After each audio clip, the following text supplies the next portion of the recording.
Nandito ako ngayon sa bagong open namin na subdivision. Wala pang bahay, lupa pa lang. Oh. Sabia, no? Sabia subdivision. Sabia subdivision.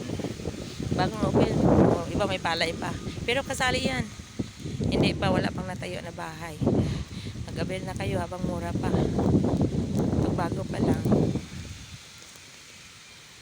Murang-mura pa yung ano. Hanggang doon, ang lawak.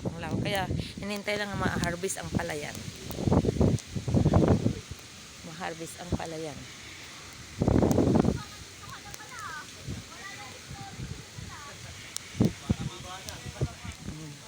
Ano, haba ng lote, oh.